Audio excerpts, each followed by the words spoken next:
As a professional journalist in New York City that is neither old nor young anymore, but somewhere in that forgettable middle, I find the entire Northwestern controversy fascinating. It reminds me of some of my own experience in college, when I wasn't busy getting kicked out of class or arguing with my Western Civ professor that her lectures were boring and a waste of my money, which, side note, is never a good tactic when you need to pass the class. I didn't pass the class. I spent a decent amount of time at what we like to call the ECM House. It was a loose Protestant community center, but really just became a free lunch spot for my friends and I. And by proxy, I became involved with a group called the Students for a Sustainable Future on KU. The Students for a Sustainable Future wound up uncovering something interesting. There was a professor at our business college, Art Hall, who had relatively close ties to Koch Industries.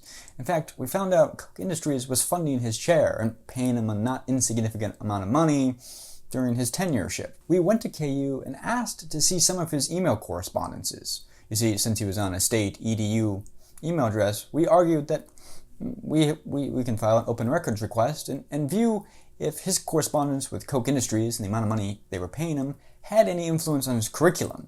Were they dictating what he should or shouldn't tell students? Did he have a certain ideological bent because of the money he was receiving? We went to the bursar's office at the University of Kansas and requested to see 3 pages, just 3 pages of emails. KU told us, okay, we'll acknowledge your open records request, but the printing fee is $1,800. That's what they said their administrative costs were to print those 3 pages. So we ended up raising the $1,800. We went back to KU and said, here's your $1,800. Will you print the 3 pages for us, please? And as soon as that happened and KU acknowledged, okay, I guess we'll print it, Professor Hall filed a lawsuit saying, no, don't release my emails. At this point, MSNBC got involved, the Kansas City Star, and we wound up generating a little bit of publicity. There's some long forgotten photo of me with sideburns and some 80s jacket sitting at the ECM House with Professor Hall. This had a really negative impact on his reputation. It harmed his class sizes, he lost funding, he lost research opportunities and grants, he even lost his tenureship with the Koch Industries. And it brought a negative light to him and his family. And it really bothered me at the time how my actions that I had so valiantly stumbled toward wound up hurting an individual that I had never met, and that I'm willing to believe is a loving father and a loving husband. And probably is underpaid like so many teachers across this country. Which brings me to Northwestern. There's been a lot of moralizing and condescension by quote-unquote professionals in the room about how the student newspaper shouldn't have retracted and issued an apology.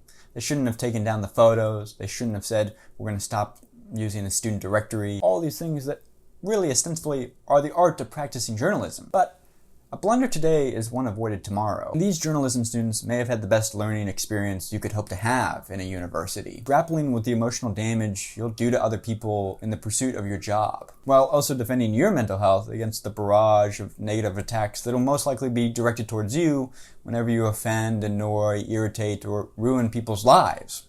It comes with the territory.